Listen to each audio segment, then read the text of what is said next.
estos principios farmacológicos. En el tratamiento de enfermedades prevalentes no vamos a ver toda la patología. Es decir, vamos a dar ejemplos de algunos sistemas con sus enfermedades más comunes y que el médico general además está obligado de conocer y de tratar pacientes con este problema. Van a integrar el razonamiento clínico que ha sido parte ya del anterior módulo, el razonar frente a un enfermo, tratando de interpretar lo que tiene y cómo, en base a una fisiopatología, hacer cambios en la evolución de esa enfermedad.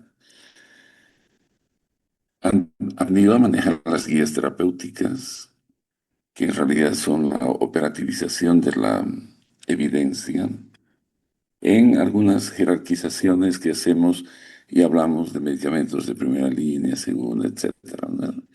Entonces, el uso y la elección racional de medicamentos, además de individualizado, es pues una de las metas para que ustedes entiendan.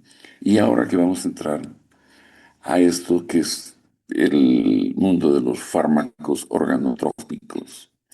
¿Qué significa un fármaco organotrópico? Pues que tiene cierta preferencia de acción por los blancos biológicos en algún órgano o sistema.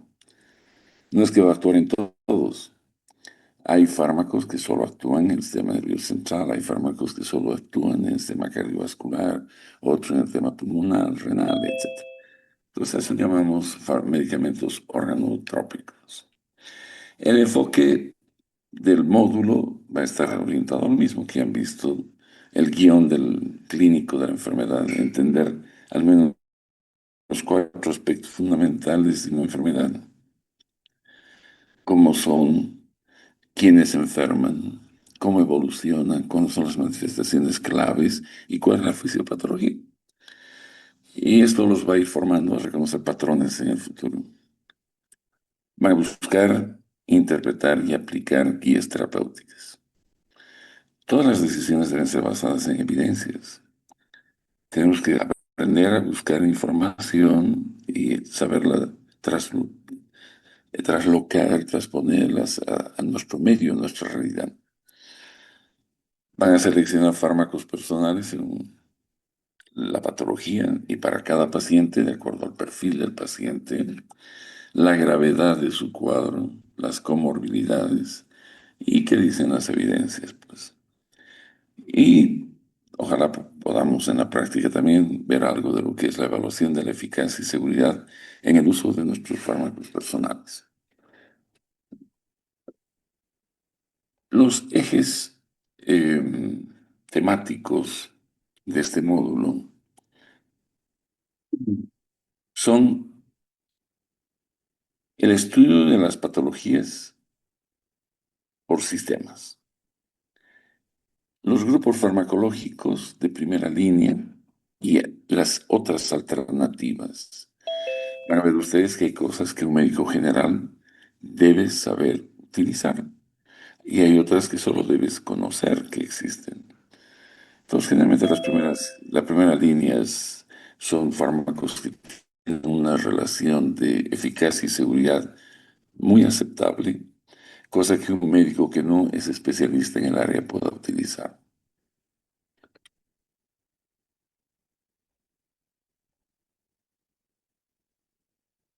Luego, eh, además de los grupos farmacológicos, pues la racionalidad de la intervención. Esos grupos farmacológicos que son mencionados en la medicina basada en evidencias tienen que ver con algún aspecto fisiopatológico de la enfermedad que va a ser corregido, modificado o reciclado nuevamente a su estado natural, normal, digamos. Y el escalamiento terapéutico y el uso racional de medicamentos que son parte pues, de lo que han estudiado ustedes en lo que es la farmacoterapia razonada. Entonces, este módulo va a hacer que ustedes aterricen en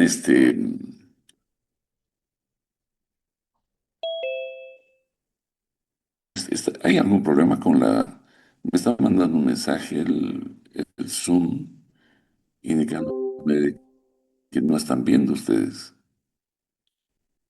Se ve, que el doctor. screen se ve. Se ve. Ah, sí, aquí me dice que ha sido pausada la presentación, pero no entiendo por qué. Bien, entonces los recursos base pues son los libros que usamos. Todo lo que vamos a hablar, y me imagino todos los docentes hacemos lo mismo, hacemos base de tres libros, básicamente, Goodman y Gilman, Katzum, Rang and Dale. Y vamos a empezar a usar guías clínicas internacionales. Esto va a depender mucho del docente, depende de la inclinación hacia una medicina europea, más a Latinoamérica, otros más para Norteamérica. Pues las guías internacionales generalmente coinciden en los grupos farmacológicos con algunas variaciones. Entonces, ojalá les indiquen de qué fuentes son las guías que van a enseñarles. Este es el camino de la farmacoterapia razonada, es decir, la farmacoterapia orientada al paciente. Voy a basar mis dos presentaciones en patología que me toca esta semana en este roadmap, en este algoritmo de actitud. Empezamos con el diagnóstico para acabar con el tratamiento, ¿verdad? Y tenemos que transitar por esto. La primera pregunta que debes hacerte es, ¿sabes definir el problema, el diagnóstico? Por ejemplo, mañana voy a hablar de hipertensión arterial. ¿Sabes lo que es la hipertensión arterial?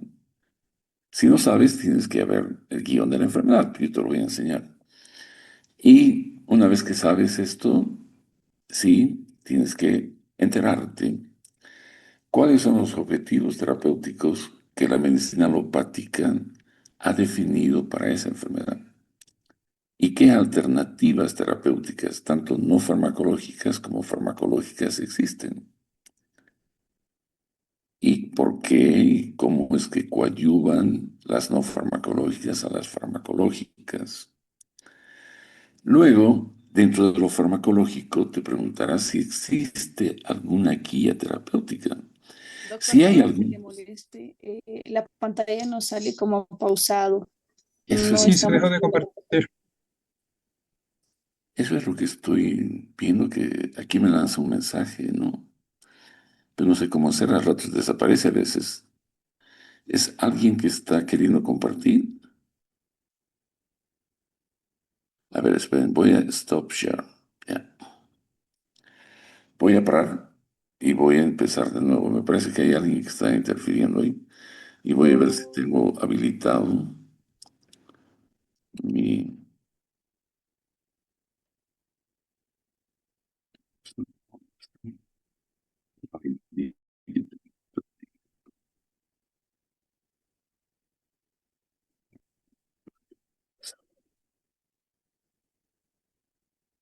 ¿Ven?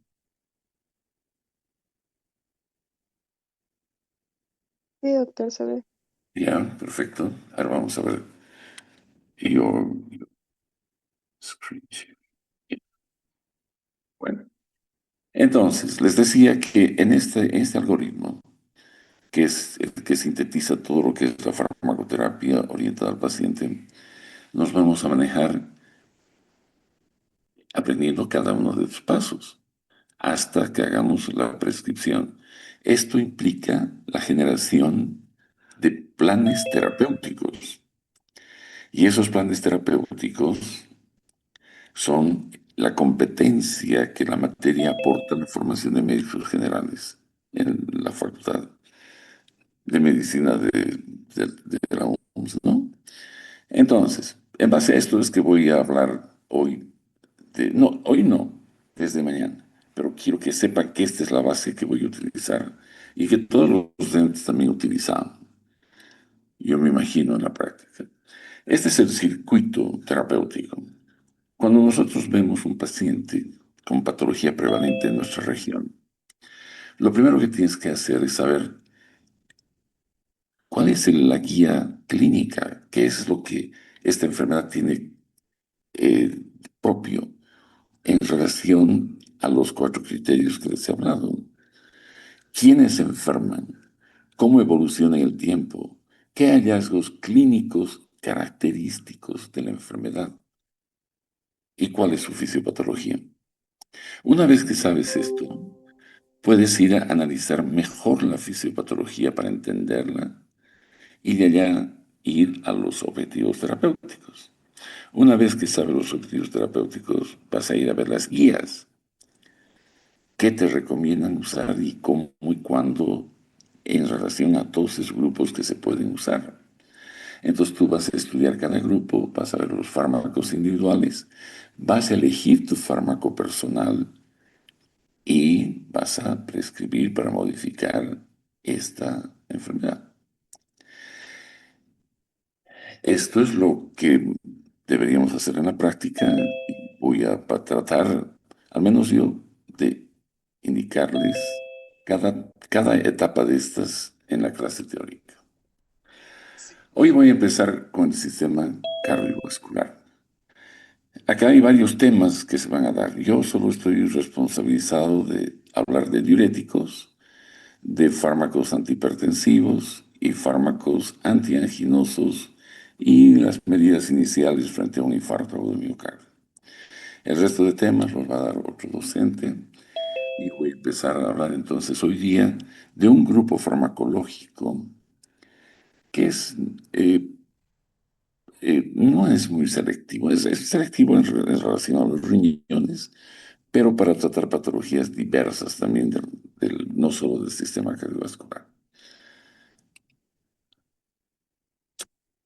Esta estatuilla es una estatua que no mide más de 60 centímetros. Está ubicada a una cuadra de la plaza de Bruselas, en Bélgica, y se llama el Mannequin Peace.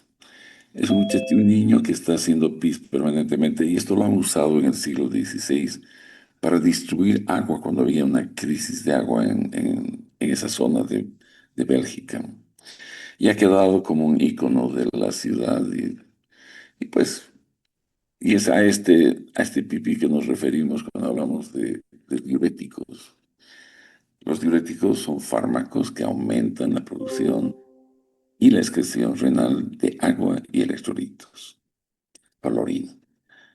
¿Verdad? Eso es un diurético. El efecto es principalmente la diuresis y el indirecto es la disminución del volumen extracelular. Y nos han servido y sirven para tratar una serie de patologías que tienen que ver con el volumen plasmático o con la retención de líquidos en diferentes partes del cuerpo, como son, por ejemplo, la hipertensión arterial, la insuficiencia cardíaca, problemas renales, estados de congestión, ya sean centrales o periféricos, de diversa etiología, y algunas alteraciones en electrolitos, como por ejemplo la hipercalcemia. Que después vamos a ir viendo, son ejemplos simplemente para que vayan ustedes ubicando hacia dónde apunta esto. Los diuréticos se los clasifica de una manera mecanicista, de acuerdo a la zona de la nefrona donde actúan. Entonces tenemos los osmóticos, los inhibidores de la anhidrasa carbónica, de ASA, ¿no? Los tiacídicos, los ahorradores de potasio y los aciuréticos, que van a ver ustedes, tienen que ver con todo el trayecto. Vamos a hacer un viaje por la nefrona en realidad. Y van a ver que todo esto tiene que ver desde el inicio de la nefrona hasta el final de la nefrona. La eficacia natriurética, esto que los diuréticos tienen la capacidad de que el individuo pierda electrolitos. Y no es que cuanto más electrolitos pierda, sea más potente el diurético. Eso no es cierto. Que necesita sodio para actuar, sí.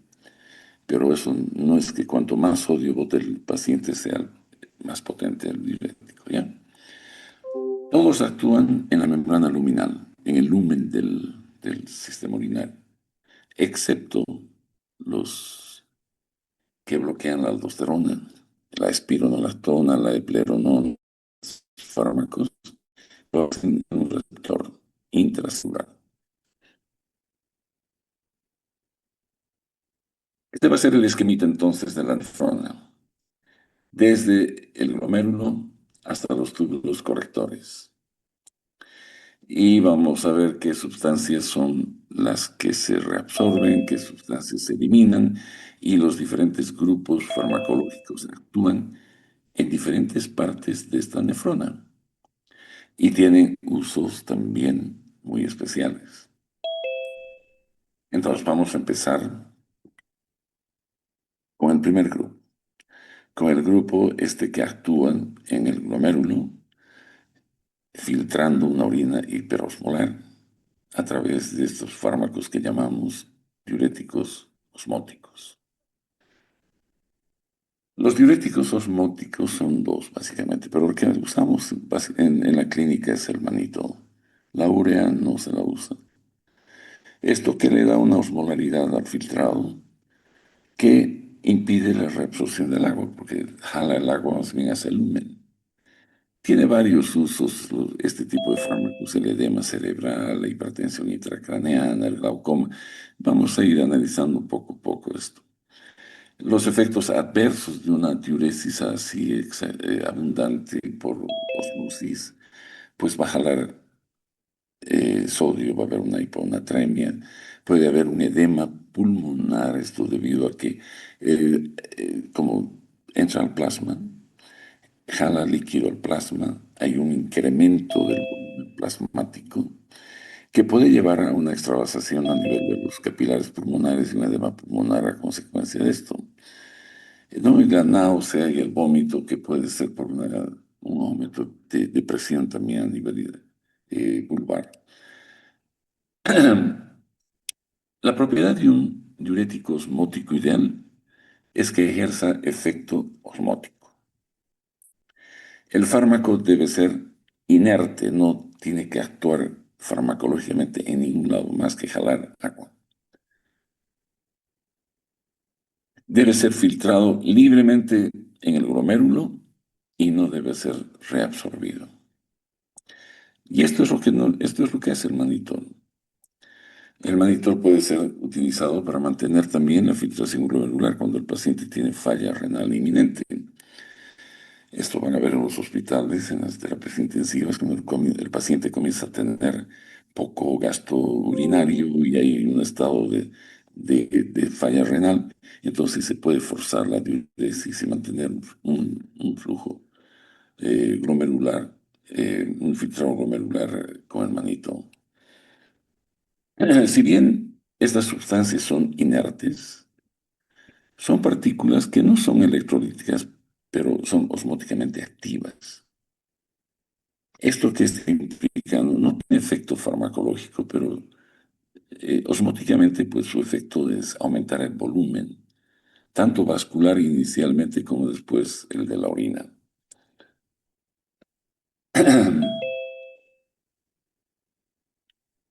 En este slide, lo que trato de que ustedes fijen, a ver,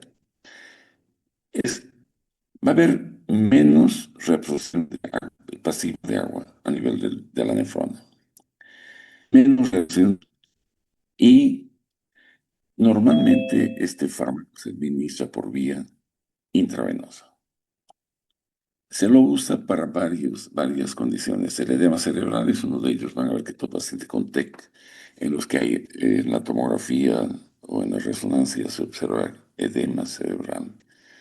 Además de estar en una posición semisentada y todo aquello, normalmente se administra manitol para disminuir el edema cerebral. En la hipertensión intracraneana, en el tratamiento de la hipertensión intraocular, los glaucomas congestivos agudos, pues hay que rápidamente disminuir la presión antes de que ese paciente pierda la visión, pues por alteraciones en la retina. Las reacciones adversas normalmente es esa expansión transitoria que hay del volumen extracelular que puede llevar pues a un edema cerebral, a un edema pulmonar, ¿no? Y la hiponatremia, el dolor de cabeza, la náusea y el vómito justamente por ese aumento de la bulimia. Actúa a dos niveles, a un nivel celular y a un nivel renal. Si hablamos del nivel celular, está sacando líquido de la célula. Esto nos sirve y lo hace el fármaco de elección para el edema cerebral, pues. Para el glaucoma congestivo igual y para la presión intracraneana incrementada nos va a mejorar rápidamente porque está sacando el líquido desde las células. El efecto adverso que puede ocasionarse de pulmonar, como les he dicho, y una anemia, no debe estar contraindicado esto cuando hay hemorragia craneal activa. Cuando el paciente está con una hemorragia activa, no se debe usar, es decir, en el craneo. A nivel renal, lo que hace es perder de agua, libre de solutos, ¿no? Entonces, se usa cuando hay problemas de freno diurético. El paciente tiene resistencia al diurético que se está usando. Uno está intentando que el paciente forzar diuresis y el paciente no micciona. Entonces, el manitol sirve para sacar ese freno diurético. En algunas circunstancias también se usa para prevenir toxicidad farmacológica a nivel renal. Un ejemplo les pongo acá, que es el cisplastino, que es un fármaco antineoplásico que tiene como uno de sus efectos más importantes adversos es la nefrotoxicidad. Entonces, para evitar que el cisplastino produzca una insuficiencia renal, se utiliza el manitol. En los efectos adversos a nivel renal, pues deshidratación, hipernatremia, hiperpotasemia. Bien, entonces acabamos de empezar nuestro viaje por el nefrón. Hemos visto acá la parte de filtración, los diuréticos osmóticos. Ahora nos vamos a ir al túbulo contorneado proximal, donde actúa el siguiente grupo, que son los inhibidores de la anidrasa carbónica. El fármaco más importante o representativo de este grupo y el que hay en nuestro medio para uso sistémico es la acetosolamida. ¿Qué hacen? Inhiben la reabsorción de bicarbonato y de sodio en el túbulo contorneo próximo y llevan a una diuresis leve. Se utilizan más que como diuréticos por sus efectos en el pH. Y en algunas regiones donde la anhidrasa carbónica tiene que ver con la producción de líquido, del líquido, del humor acuoso, hasta del pH del líquido cefalorraquídeo. En el mal de la altura, el soroxin, la alcalosis metabólica, y tiene como efectos adversos generalmente medicamentos acidosis metabólica, hipopotasemia, hiperestesias y litiasis, que nos vamos a ver ahora. ¿Qué es la anhidrasa carbónica? Es una enzima que es zinc dependiente y cataliza esta reacción reversible. El CO2 más agua, ácido carbónico. El ácido carbónico, donde está presente, alcaliniza, se libera hidrógeno y libera bicarbonato. Entonces, esta anhidrasa carbónica facilita el equilibrio ácido-base y además es la que facilita el transporte de CO2 en el cuerpo. Los glóbulos rojos necesitan de la anhidrasa carbónica para llevar el CO2. Eso vamos a ver. ¿Dónde están o dónde se forma? Normalmente se expresa como isoformas. En el túbulo contorneado proximal, donde estamos ahora estudiando su efecto en el riñón, pues si nos interesa solo esto, estas demás cosas van a ocurrir igual, porque no hay una selectividad de inhibir ninguna isoforma de la anhidrasa carbónica, la vamos a inhibir en todos los lugares donde ella se encuentre. vamos a producir problemas en los eritrocitos, en el epitelio gástrico por la producción de hidrógeno, en el plexo coroideo del líquido cefalorraquídeo, el epitelio respiratorio y en los procesos ciliares del ojo, el humor acuoso. Y algunas de estas cosas se utilizan terapéuticamente. En los eritrocitos, que pues el transporte de CO2 hacia el pulmón depende de la anhidrasa carbónica. El riñón, la reabsorción de bicarbonato. Si bloqueamos, pues se va a salir el bicarbonato con sodio y va a haber una micción. Se alcaliniza la orina y el paciente puede tener una acidosis por pérdida de bicarbonato. En el estómago afecta la producción de ácido gástrico. En el ojo, la regulación del humor acuoso. Y en el encéfalo, regula el pH del líquido cefalorraquídeo. Entonces, esas las funciones más importantes de la anhidrasa carbónica es regular el equilibrio ácido-base, con la reabsorción de bicarbonato en el riñón. Y esto normaliza el pH sanguíneo. El transporte de CO2, no, la conversión entre CO2 y bicarbonato en la sangre, la producción de ácido clorhídrico en el estómago, en las células parietales, la formación del humor acuoso y finalmente la producción de líquido cefalorraquídeo en el plexo coroideo. Los fármacos que existen en la literatura, en nuestro medio, es la más potente, tiene una biodisponibilidad de 100% por Bioran, y la dorsalamina, que es para uso tópico para tratamiento del glaucoma. El resto tiene sus características interesantes, pero no hay en nuestro medio. ¿No? La de mayor duración, por ejemplo, es la metazolamida. Y el resto no existen en la farmacopea de Bolivia. Nos permite tratar estos glaucomas de ángulo abierto, disminución del humor acuoso, ya saben ahora por qué. En la profilaxis de los ascensos de más de 10.000 pies, como hacen los alpinistas, o cuando va gente de Santa Cruz a La Paz y tienen trastornos de readaptación cardiovascular a la altura. Entonces, la acetazolamida puede regular varios aspectos.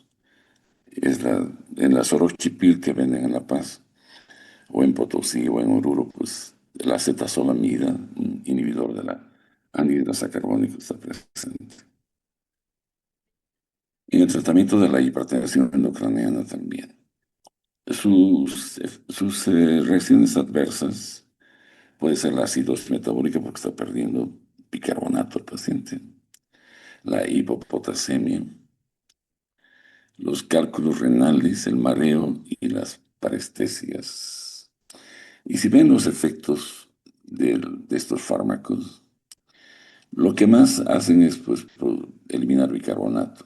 El volumen urinario es escaso, se pierde algo de calcio, de potasio y de sodio, pero son de poca significancia por el volumen urinario que se elimina. Entonces, hay pérdida mínima de sodio y agua, primer efecto. ¿Para qué se usa como diurético débil? Segundo efecto, disminuye el ácido carbónico en el cuerpo. Esto que va a llevar pues a una acidosis metabólica. Se va a perder el bicarbonato, entra el ácido carbónico a la orina, se descompone el bicarbonato y todo lo demás, estamos perdiendo elementos alcalinizantes. La acetosolamida se usa para tratar alcalosis metabólica. Si inhibimos la anhidrasa carbónica, ya no va a producirse la eliminación del bicarbonato, ¿verdad? La calor respiratoria, la apnea del sueño obstructiva. Se prescribe para tratar esto porque vamos a acidificar con el ácido carbónico que se va a quedar.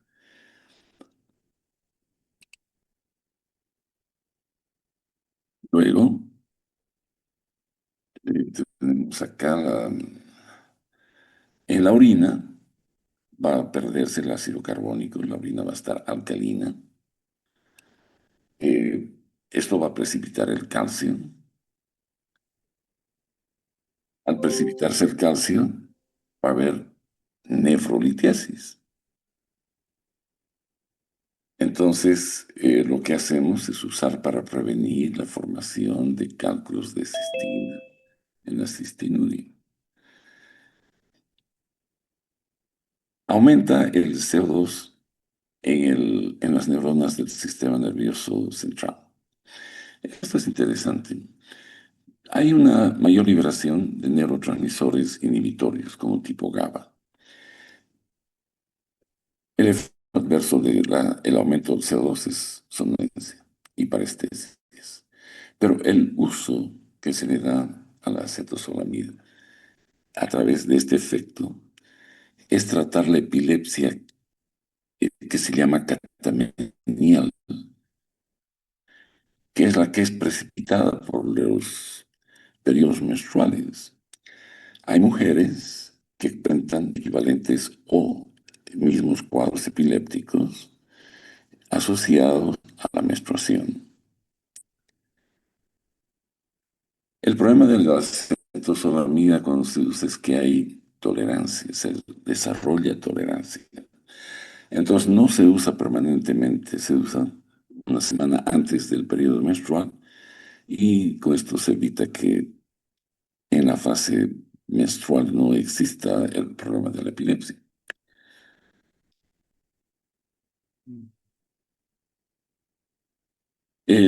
La excreción de amonio disminuye con el uso de estos diuréticos. ¿Esto qué va a ocasionar? Pues una hiperamonemia. Y esta es la causa para que un paciente que tiene cirrosis entre en coma. Entonces está contraindicado usar estos diuréticos en pacientes con cirrosis hepática, porque disminuye la excreción de amonio y vamos a precipitar un coma. Otro efecto, otro efecto es la inhibición de la anhidrasa carbónica en la producción del humor acuoso y del líquido cefalorraquídeo. ¿Esto para qué se usa? Para tratar el glaucoma, ¿verdad? Tienes la acetosolamida por vía oral o por vía intravenosa, y en nuestro medio tenemos la dorsalamida, que se usa para tratar el glaucoma de ángulo abierto.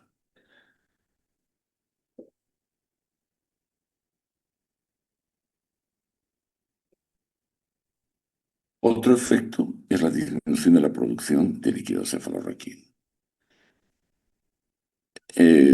Es un fármaco de elección cuando existe cefalea por aumento de la presión en el líquido cefalorraquídeo. ¿En qué condiciones ocurre esto? En el pseudotumor cerebral.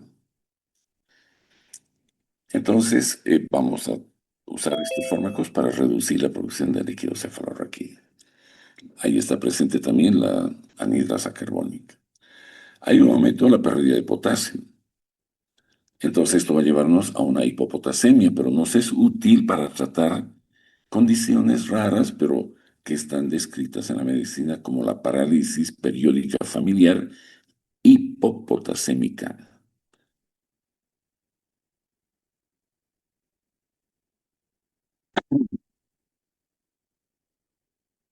Es el fármaco de elección generalmente es la diclorfenamida.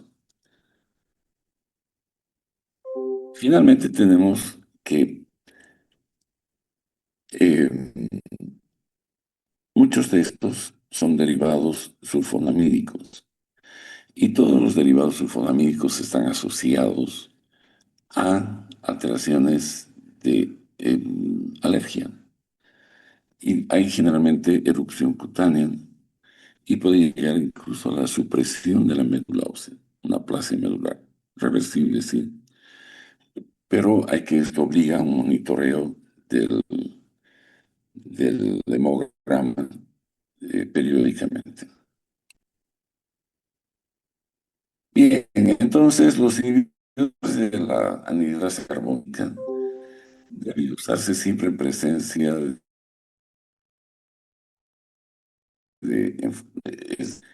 no deben usarse en edades hepáticas debido al riesgo de precipitar un coma hepático, como les he dicho, por la hiperamominemia. El amoníaco es el que lleva al paciente al coma. Un memotécnico que me parece interesante y lo he copiado tal cual viene es este de Gay. Se usa para tratar el glaucoma, para alcalinizar la orina, para la enfermedad de las montañas o Soroche y la epilepsia catamenial.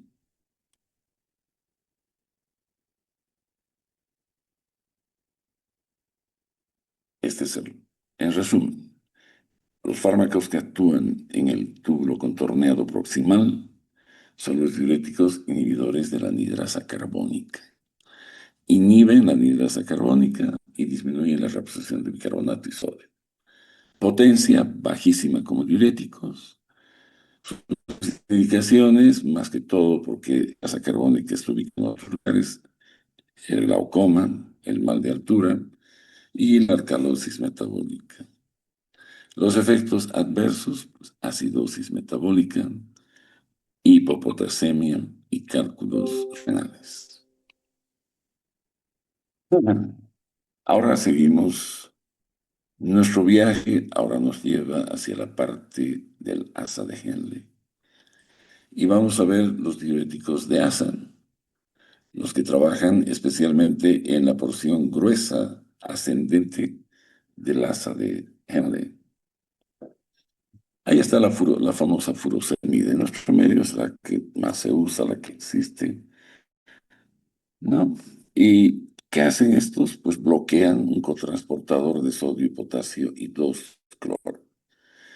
Esta es una proteína que está ahí en el lumen, que lo que hace es intercambiar sodio, potasio y 2-cloros permanentemente, reabsorben, ¿no? En el asa gruesa. El uso, el edema pulmonar, la insuficiencia cardíaca, la enfermedad renal crónica, la hipercalcemia. Los efectos adversos, la hipopotasemia, hipomagnesemia, ototoxicidad y la hiperuricemia.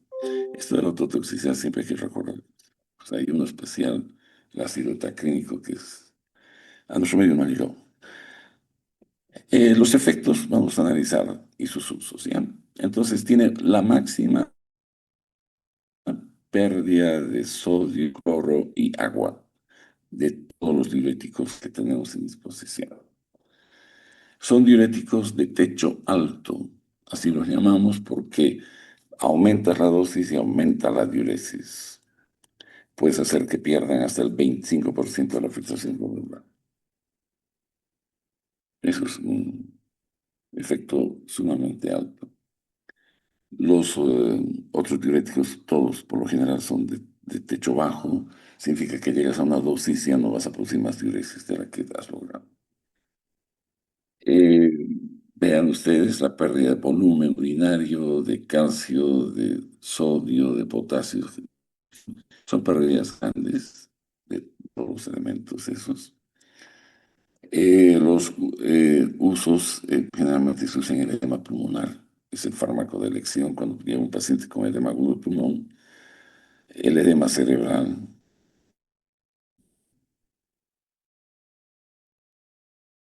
y en la emergencia hipertensiva. En la emergencia hipertensiva el problema es que puede haber una ruptura de vasos cerebrales y no hay tiempo para que produzcas vasodilatación con otro tipo de fármacos. Entonces, este actúa inmediatamente, produce hipovolemia,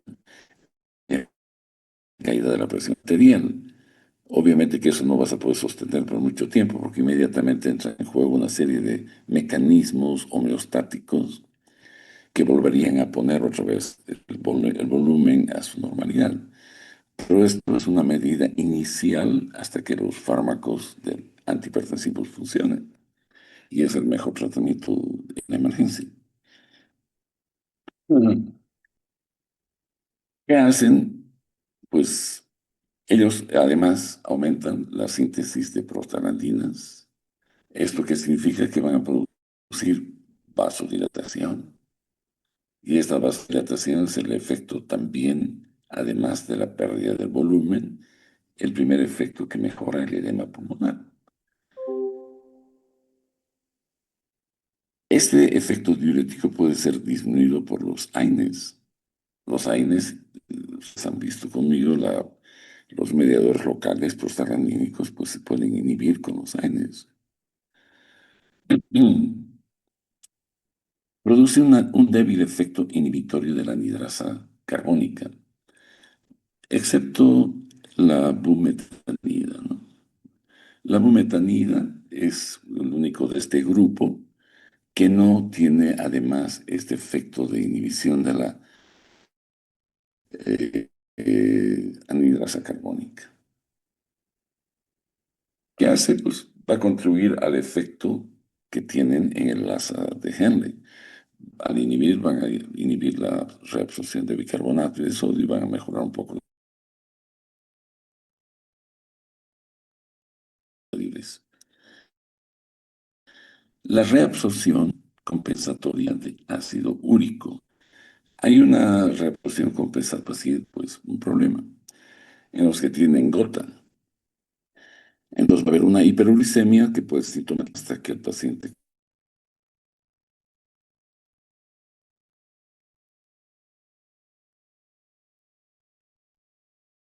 comienza a tener, generalmente las rodillas, tobillos, etc. Hay pérdida de calcio del cuerpo. El efecto es, el efecto adverso que se va a producir con esto es que va a haber tanto calcio en la orina que va a haber una hipercalciuria que puede llevar a una nefrolitiasis. Y rara vez lleva a la hipocalcemia, ¿no? Que en la sangre disminuye el calcio por culpa de estos diuréticos. Aquí pueden ver ustedes el calcio que es enormemente eliminado, el potasio y el sodio. Entonces hay una serie de efectos electrolíticos. Por ejemplo, aumenta la pérdida de magnesio, aumenta la pérdida de potasio, de hidrógeno. Esto va a llevar a hipomagnesemia, hipopotasemia, ¿verdad? Del hidrógeno, pues una alcalosis metabólica. Y debido a la hipopotasemia, el potasio es muy importante en las células de Langerhans, en el páncreas. Allá van a ver, miren, esta hipopotasemia va a llevar a una hiperglicemia. ¿Por qué? Porque no se va a liberar la insulina. Esto vamos a ver de acá a unas semanas cuando yo les hable de la diabetes mellitus. Y también puede producir hiperlipidemia.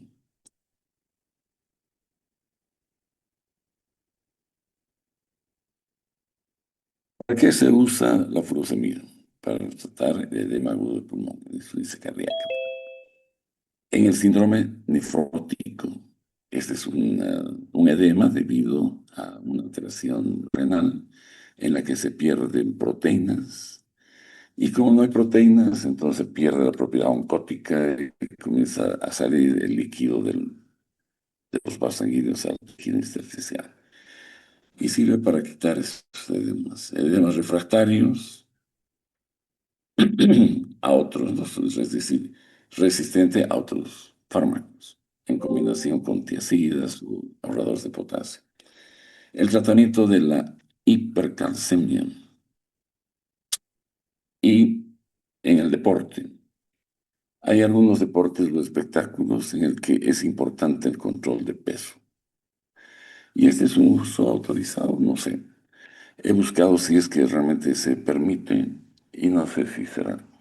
Pero tengo entendido que hay algunos boxeadores de cierto peso que si no están en el peso no pueden pelear. Entonces usan diuréticos de asa para deshidratarlos, perder volumen y peso, obviamente, y poder ser aceptados en lo que van a querer pelear o en el espectáculo que quieren estar.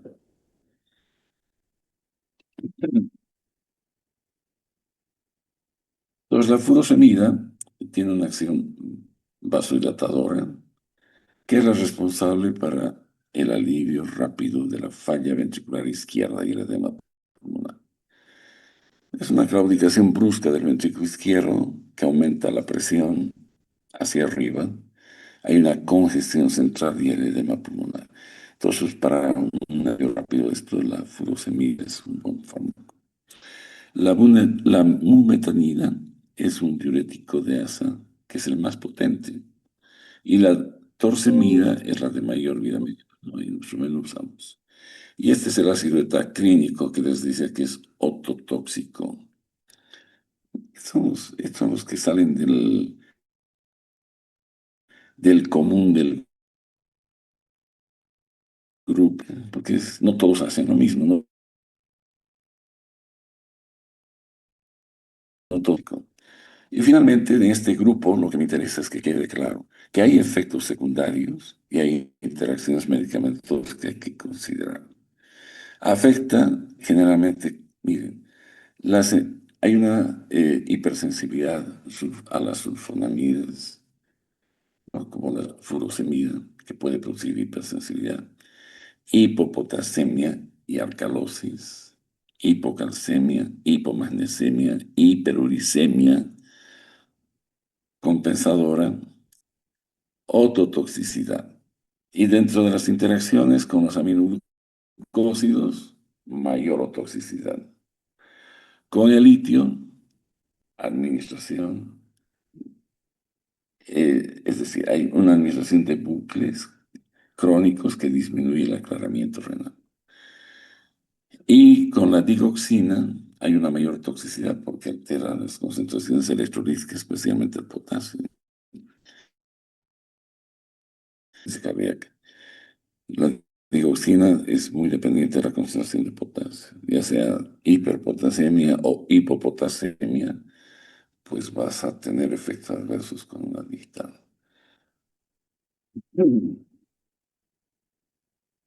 Estos diuréticos de ASA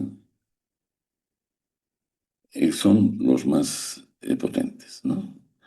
Inhibe este transportador que les he dicho, sodio, potasio, 2-cloro, bloqueando la reabsorción de sodio, potasio y cloro. Su potencia es alta, son diuréticos de alto techo. Están indicados en edemas severos como la insuficiencia cardíaca, la falla renal, la hipertensión resistente, ¿no? La hipercalcemia.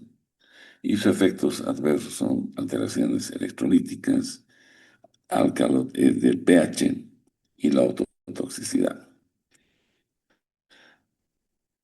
Bien, ahora vamos subiendo en la nefrona el asa de Henle y llegamos al túbulo contorneado distal. Aquí es donde actúan los tiacídicos, los diuréticos tiacídicos.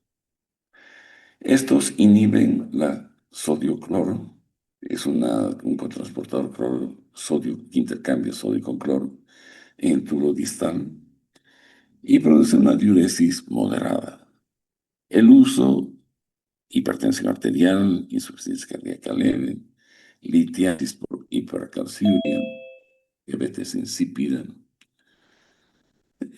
Tienen algunas cosas interesantes estos fármacos. Si bien no son potentes diuréticos, tienen efectos que los hacen de primera línea en ciertas condiciones. Los efectos adversos, hipopotasemia, hiperglicemia, hiperuricemia, hipercalcemia. Hay varios. Hay como 7 grupos de tiacídicos. En el promedio lo que más hay es la hidroclorotiazida. La clorotiazida parenteral no hay. Ninguno de esos casi hay en nuestro medio. La indapamina, por ejemplo, es un vasodilatador. Un pobre diurético, pero un buen vasodilatador. Y se usa en la hipertensión arterial, pues. en la que no existe, no hay edema. Eh, de estos qué cositas más se han notado que son algunos detalles así que lo hacen único, por ejemplo. Esta metalazona es un diurético potente, ¿no? Es un vasodilatador pobre. Entonces solo se usa cuando hay edema. No lo vas a usar en la hipertensión arterial, no, no. Ninguno de ellos más que la hidroclorotiazida, que tiene un efecto sobre todos ellos tienen el efecto este sobre los canales de potasio y producen vasodilatación leves, sostenida y a largo plazo efectiva para tratar la hipertensión arterial. La politiazida, la bendroflumetacida, ¿no? Son fármacos que están descritos en los textos, que debemos conocerlos porque son tiazídicos que existen. Sin embargo, con nosotros creo que lo único que usamos y vamos a exigirles en más detalles la hidroclorotiazida.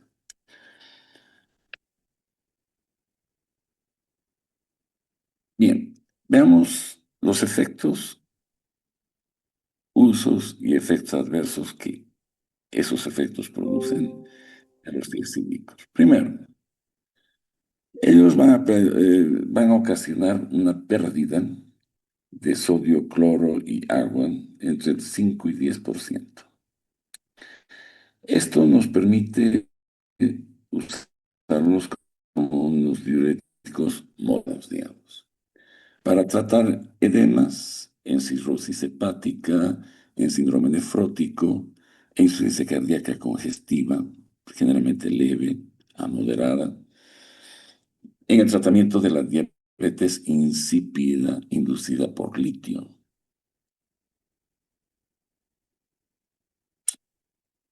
Este efecto diurético.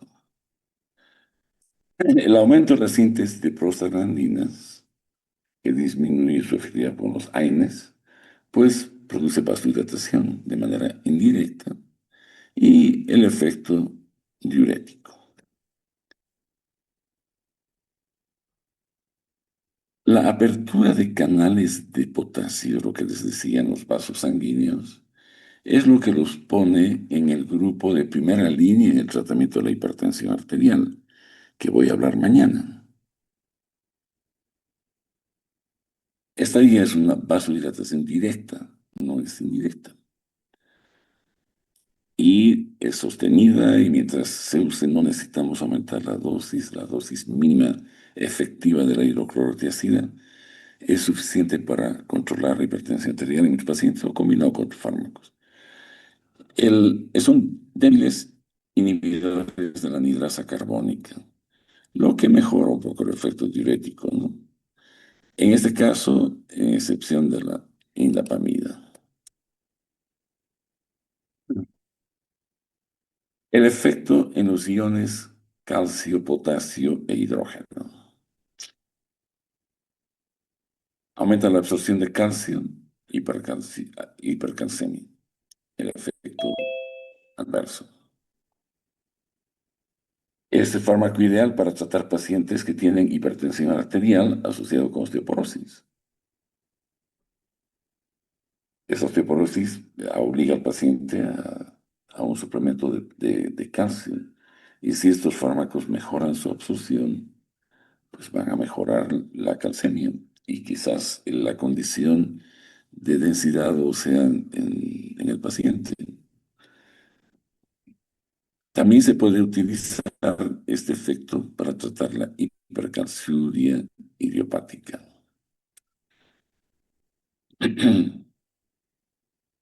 Esta pues va a llevar va- normalmente produce cálculos, pero si logramos controlarla, pues vamos a disminuir el riesgo de la nefrolitiasis, porque no vamos a evitar que se elimine el cáncer. La pérdida de potasio, hipopotasemia, esto va a alterar la liberación de insulina, hiperglicemia. Algunos, el riesgo de diabetes mellitus es mayor con los tiacídicos que con los diuréticos de asa, por ejemplo, porque tienen mayor efecto quizás sobre el potasio. La pérdida de hidrógeno va a llevar a una alcalosis metabólica.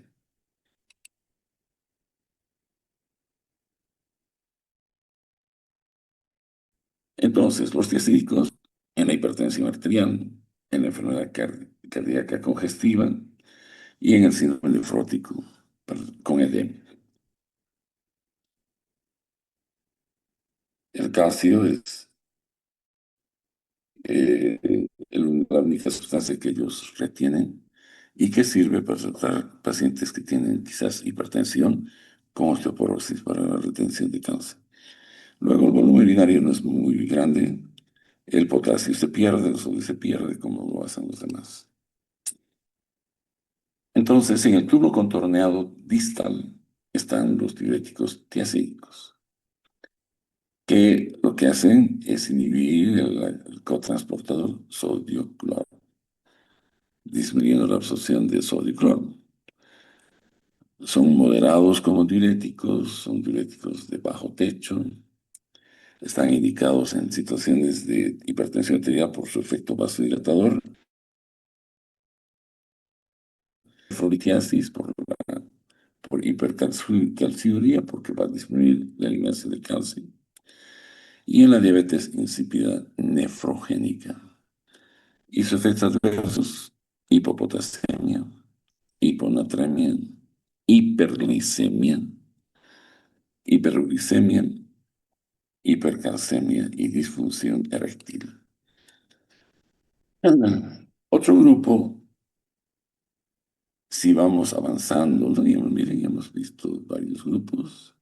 Ahora nos vamos a dirigir hacia los tubos contorneados, tubos conductores, y vamos a ver los diuréticos ahorradores de potasio. Estos diuréticos son eh, la milorida y el triamtereno. Estos bloquean los canales asociados al endotelio de sodio en el tubo colector. Se usan con otros diuréticos para prevenir la hipopotasemia. Solos son pésimos como diuréticos, pero asociado con un diurético de asa, por ejemplo, vamos a evitar que el paciente desarrolle hipopotasemia, porque estos lo que hacen es retener el potasio. Se usan siempre en combinación. Su efecto adverso es que vayan a producir hiperpotasemia, que del paciente que quiere evitar la hipopotasemia lo llevas a la hiperpotasemia. Acidosis metabólica, náuseas, está contraindicado en la cirrosis. Entonces, la minoría bloquea los canales de sodio en la porción final de los túbulos distales, ¿no? Disminuyen el intercambio de sodio y potasio y disminuyen la excreción de potasio. Entonces, son bien ahorradores de potasio. El potasio se ahorra. Se elimina sodio y un poquito de agua, pero el potasio se ahorra en gran cantidad.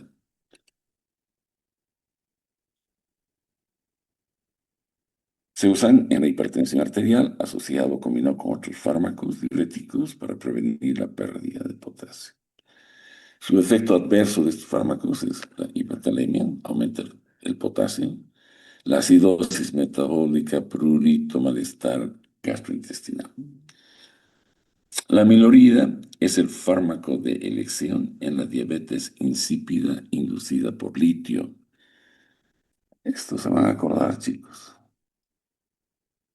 ¿Ya? Si es que hay un paciente que tenga diabetes insípida, este es un paciente que eh, orina en gran cantidad pero sin azúcar. Eso se llama diabetes insípida. Que sea inducida por el litio, la milorida es el fármaco de elección.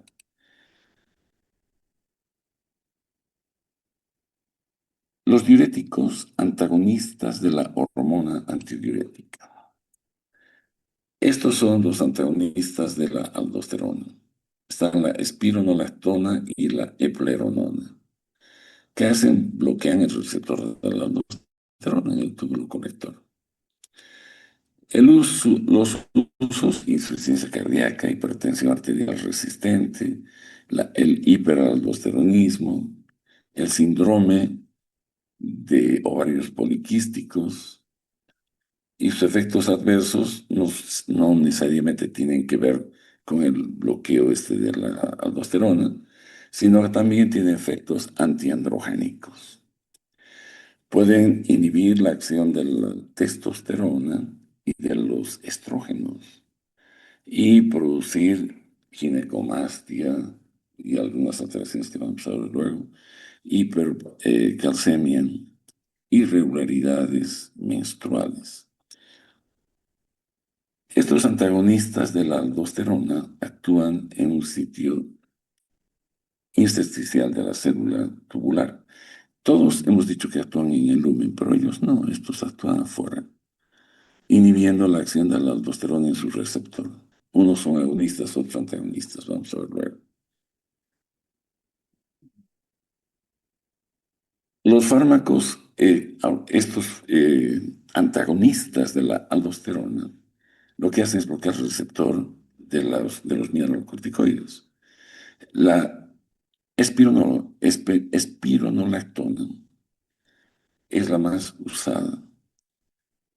Es un profármaco, en realidad. Lo que se forma una vez dentro de nuestro cuerpo, la espironolactona, es la camrenona. Esta, bueno, es una beta-aldosterona. Su uso es el fármaco de elección en el edema cirrótico, en la hipertensión arterial con edema resistente, en el infarto de miocardio para disminuir la mortalidad, en la insuficiencia cardíaca crónica para disminuir también la mortalidad. Existen otros la eplerenona, que también ya existe ahora en Bolivia, pero estos, como por ejemplo el camreonato, que es un profármaco, y la camrenona, que es el mismo principio, el principio activo a los que se transforman estos, no existen en nuestro medio. Pero sí tenemos la espironolactona y la eplerenona.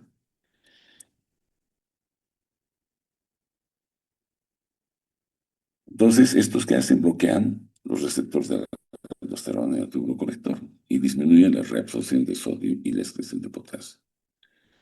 Se administran por vía oral, tienen buena absorción, son metabolizadas en el hígado, excretadas por el riñón y la bilis, y sus aspectos clínicos pues, se utilizan en insuficiencia cardíaca, en hipertensión resistente, en el hiperaldosteronismo, en el edema asociado a cirrosis hepática. Los efectos adversos antiandrogénicos, ginecomastia, impotencia. Se usa en mujeres que tienen el síndrome de ovarios poliquísticos, en los que hay eh, testosterona que produce hirsutismo, acné, etc. Se mejora bastante con esto. Y tiene también efectos antiprogesterona. Va a producir anomalías en las menstruales que en algunas mujeres. Esta espironolactona, como antagonista, compite con los receptores citoplasmáticos en el túbulo renal de la aldosterona. Inhibe la síntesis de proteínas que estimulan el intercambio de sodio y de potasio, disminuyendo la reabsorción de sodio y la secreción de potasio e hidrógeno. El efecto neto, como lo pueden ver acá, no se pierde potasio, se retiene, sodio se elimina y una pequeña cantidad de orina. Los usos se le deben debido a insuficiencia cardíaca o renal, la hipertensión arterial, el hiperaldosteronismo primario, etc. Entonces, este grupo es un grupo que además tiene efectos sobre las alteraciones hormonales de algunas patologías. Los diuréticos ahorradores de potasio, antagonistas de la aldosterona e inhibidores de la de los canales de sodio, como son la amilorida y el triamtereno. Son los dos grupos que acabo de hablar de estos antagonistas de la aldosterona y los inhibidores de los canales de sodio, como la amilorida y el triamtereno. Y finalmente, pues, lo último que falta hablar son los aquiuréticos. Al final del tubo colector, allá donde actúa la vasopresina, están dos fármacos, el tolvaptan y el lexivaptan. Estos antagonizan al receptor de la vasopresina. Se usan para tratar la hiponatremia, el síndrome de secreción inadecuada de hormona antidiurética, la enfermedad poliquística renal, y como efectos adversos producen hepatotoxicidad, sed, hiperglicemia, y están contraindicados en la cirrosis. Esto es más o menos lo que acabo de decir, se administran por vía oral, y esto de sus usos, pues, que también los he mencionado con una especie de resumen que he hecho, que creo que es una repetición. Esta es la parte que me interesa llegar. Hay dos tipos de receptores de la vasopresina, el receptor V1 y el receptor V2. Los agonistas de estos, la vasopresina lograda por recombinantes, es decir, a través de la manipulación de bacterias, es un agonista no selectivo que actúa sobre ambos receptores, esta vasopresina. En el receptor V1 predomina la proteína GQ coalesciente con aumento de calcio dentro de la célula. Y la V2 es un subtipo GS estimulante que lo que hace es reabsorber agua. Y el tratamiento es la diabetes insípida central con los agonistas del receptor V2. El receptor V1 se encuentra tanto en el tubo gastrointestinal como en los vasos sanguíneos.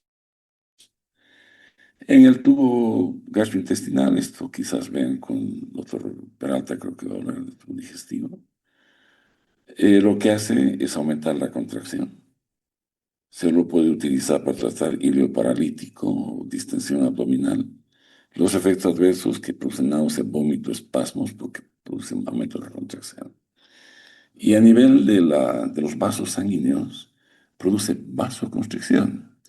Y esto es interesante porque el uso que se da a este fármaco, a estos fármacos, es la hemorragia aguda por venas varicosas.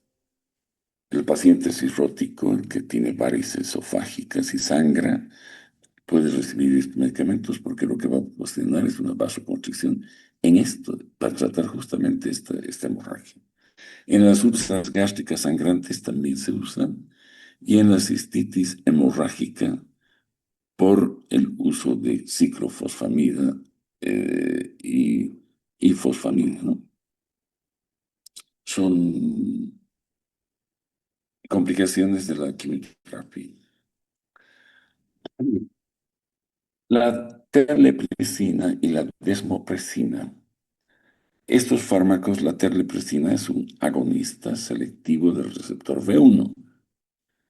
Es el preferido para tratar la hemorragia varicosa aguda. Aunque el fármaco de elección es el opioide, que es un análogo de la somatostatina. Y cuando tenemos un paciente con hemorragia digestiva por varices esofágica, si no existe octreotida, se puede utilizar la terlipresina si es que hubiera. Yo que sepa hasta donde he revisado, existe. Pero a veces en el Vademecum Nacional, el Infomerc, aparecen y desaparecen los fármacos como si fuera la cosa más simple. Para que desaparezca debe haber un informe porque lo han quitado de la farmacopea, que hay una sección donde te informan, pero a veces desaparecen. Ahora sí está la telipresina, pero En otras situaciones se buscaba y no habían tampoco. Se puede utilizar la terlipresina en caso de que no se consiga la otrapida. El octreotida es el fármaco de elección. La desmopresina es el fármaco de elección para el tratamiento de la diabetes insípida central y la enuresis nocturna en adultos. Hay este problema que es serio para algunas personas, ¿no? El paciente se orina en la cama, eso es la enuresis, de dormido. Pero la desmopresina puede servir. En la enfermedad de von Willebrand tipo 1, en la hemofilia tipo A, por liberación del factor 8, y para disminuir la hemorragia cuando el paciente ha recibido heparina y ha hecho la complicación de trombocitopenia. Los efectos adversos, enrojecimiento, cefalea e intoxicación con agua.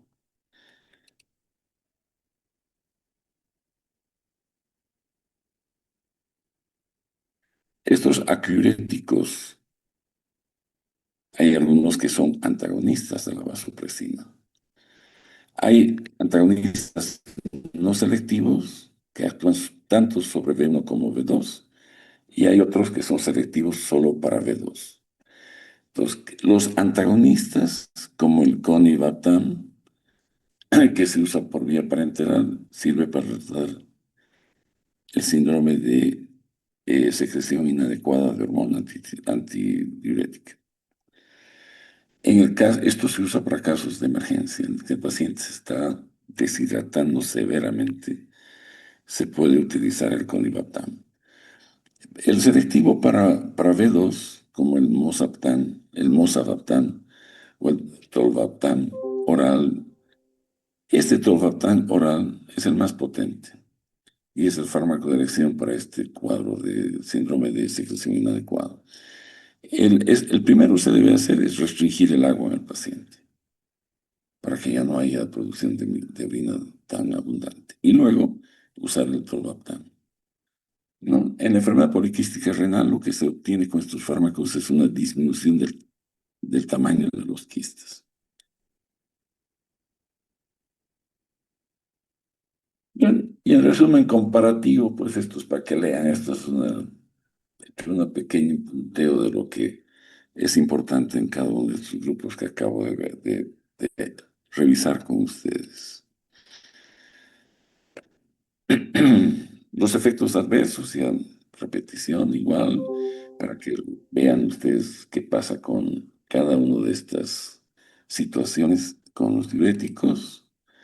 Y, y el día de mañana voy a empezar a hablar de hipertensión arterial idiopática, estadio 1 y 2, que son